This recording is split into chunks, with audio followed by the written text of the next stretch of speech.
स्वागत है आपका एक नई भर्ती के साथ। जो भर्ती उत्तराखंड विशेष अधीनस्थ शिक्षा प्रवक्ता संवर्ग समूह गा की निकली हुई है। फॉर्म आपके 18 अक्टूबर 2024 से भरने शुरू हो जाएंगे, जिसकी अंतिम तिथि 7 नवंबर 2024 तक रहेगी। और जो संशोधन रहेगा आपका 19 नवंबर 2024 से 28 नवंबर 2024 तक विंडो खुलेगी। लेकिन संशोधन में नाम, पिता का नाम, माता का नाम, जन्म तिथि, ईमेल आईडी और मोबाइल नंबर परिवर्तन नहीं होंगे।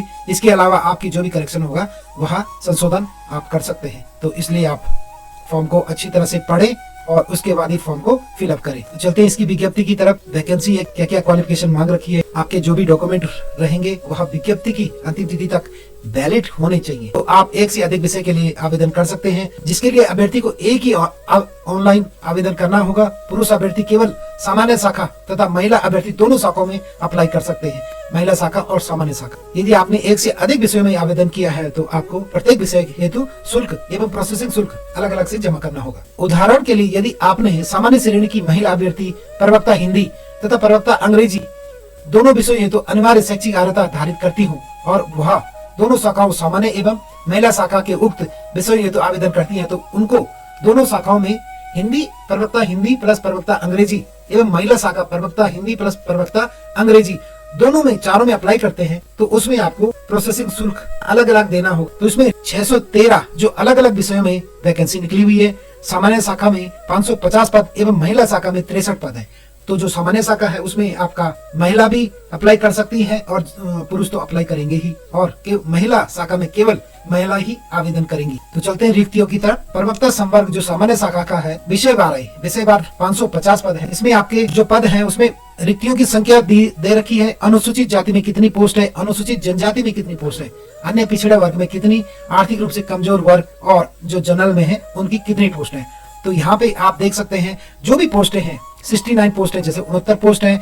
हिंदी में 69 वैकेंसी है, जिसमें अनुसूचित जाति की 14, अनुसूचित जनजाति की 3, अन्य पिछड़ा वर्ग 8 और आर्थिक रूप से कमजोर 6। इसमें टोटल माइनस करके जनरल की मिलती है 38। अंग्रेजी में 41, अनुसूचित जाति का 8, अनुसूचित जनजाति का 2, अन्य पिछड़ा वर्ग 5 और आर्थिक रूप से कमजोर 4। तो 41 में से माइनस हो गए जनरल में 22, जिसमें सारे 12। संस्कृत में 45, अनुसूचित जाति का 8, अनुसूचित जनजाति के 2, अन्य पिछड़ा वर्ग 5 और आर्थिक रूप से कमजोर 4, जनरल के लिए 26। तो इसी तरह वीडियो लंबी हो जाएगी, तो मैं केवल वैकेंसी की बात करूंगा, आप वीडियो को पॉज करके देख सकते हैं। विषयवार वैकेंसी है तो संस्कृत के 45, भौतिक शास्त्र का 57, रसायन शास्त्र का 36, गणित का 24, जीव विज्ञान के 50, नागरिक शास्त्र के 96, अर्थशास्त्र के 58, इतिहास के 25, भूगोल के 33, समाज शास्त्र के 10, कला के 2, वाणिज्य के 2, कृषि शास्त्र के 2।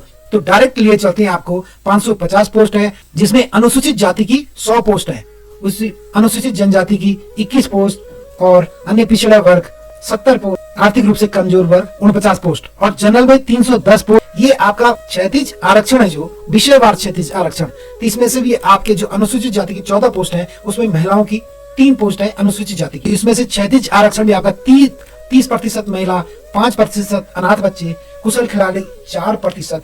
इसी के साथ सभी आरक्षण में क्षैतिज आरक्षण भी लागू। इस पीडीएफ का लिंक मैं आपको डिस्क्रिप्शन में दे दूंगा, आप भली बात पढ़ लें, क्योंकि वीडियो बहुत लंबी हो जाएगी। दिव्यांगजन में भी आपका नवीन अवधारित पद समाज कल्याण के शासनादेश 6/2/2024 को एक नया शासनादेश आया था, जिसमें अलग अलग विकलांग के लिए अलग अलग पोस्ट रखी गई, का, खा, गा। तो यहाँ पे हिंदी में ये सारे दिव्यांगजन है, जो उसमें आपका जो टोटल 3 है उसमें से भी श्रेणीवार इस शासनादेश को देख लें और इसके बाद आप इनसे अप्लाई करें। अब चलते हैं जो महिला संवर्ग केवल महिलाओं के लिए है। कुल 63 पद है, जिसमें हिंदी में 2, अंग्रेजी में 13, भौतिक शास्त्र में 7, रसायन शास्त्र में 2, गणित में 5, जीव विज्ञान में 2, नागरिक शास्त्र में 5, इतिहास में 2, अर्थशास्त्र में 11, भूगोल में 7, एससी के 3 है, एसटी के नहीं है, ओबीसी के 4 और ईडब्ल्यूएस के 2 और जनरल के 54 पद। तो यहाँ भी क्षैतिज आरक्षण इस फॉर्म को केवल प्रवक्ता संवर्ग जो महिला शाखा है वो इसमें महिलाएं ही भरा सकती। क्षैतिज आरक्षण आपका जो ऊपर भी बताया सेम वही अनुसूचित जाति के भी 3 कैटेगरी में बढ़ चुका है। 30% महिला आरक्षण, 5% अनाथ बच्चे और 4% कुशल खिलाड़ी। तो इसको आप देख ले और उसके बाद ही आप इस फॉर्म को भरें।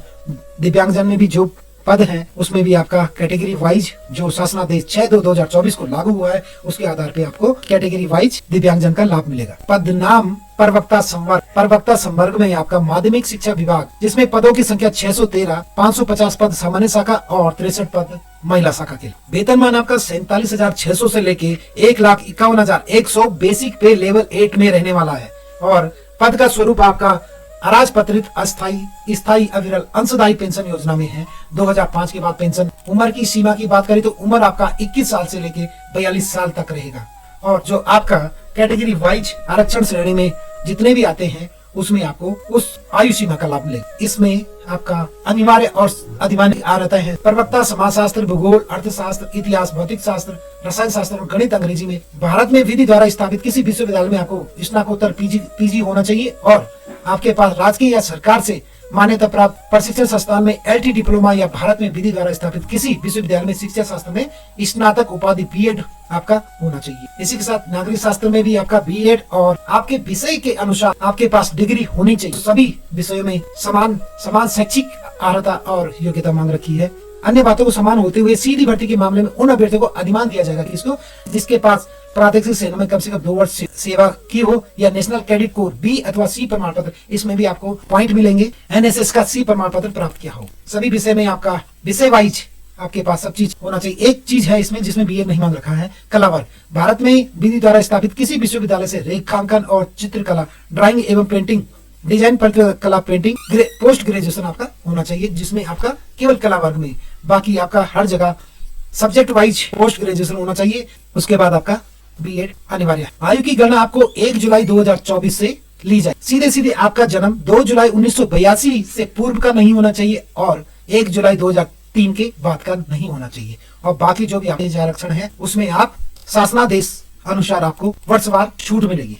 इसमें फीस की बात करें तो अनारक्षित जनरल के लिए 150 रुपए है, प्रोसेसिंग चार्जेज आपका 22 रुपए 30 पैसे, प्लस जो भी आपका बैंकिंग चार्जेज होगा वो अलग से आपको पेड करना होगा। उत्तराखंड अन्य पिछड़ा वर्ग में 150 रुपए, अनुसूचित जाति और अनुसूचित जनजाति के लिए 60 रुपए और उत्तराखंड आर्थिक रूप से कमजोर ईडब्ल्यूएस के लिए भी 150 रुपए रखी गई है, जिसमें आपका प्रोसेसिंग शुल्क इन्होंने अलग से रखा है। बाकी जो भी बैंक का अलग चार्जेज होगा वो अलग आपको पेड करना होगा। दिव्यांग बच्चे हैं उनमें कोई शुल्क नहीं है, इसमें प्रोसेसिंग चार्ज जरूर है। अनाथ बच्चे हैं जो उनके लिए कोई शुल्क नहीं है और ना ही कोई प्रोसेसिंग शुल्क। तो इसमें आपका सिलेबस भी है। पीडीएफ का लिंक मैं डिस्क्रिप्शन में आपको पोस्ट कर दूंगा, आप उसमें उसको खोले और विज्ञप्ति को भली भांति पढ़ ले। और विशेष आप जो भी आपके डॉक्यूमेंट हैं, जाति प्रमाण पत्र हो, ईडब्ल्यूएस की आपकी केवल एक सत्रीय होती है और जो ओबीसी का होता है उसमें 3 साल की वैलिडिटी होती है। बाकी SC ST की कोई इंड डेट नहीं होती, तो आपने एक बार बना दिया तो लाइफ टाइम आपका चलता रहेगा। मिलती है अगली इसी तरह की वीडियो के साथ, तब तक के लिए जय हिंद, जय भारत, जय उत्तराखंड।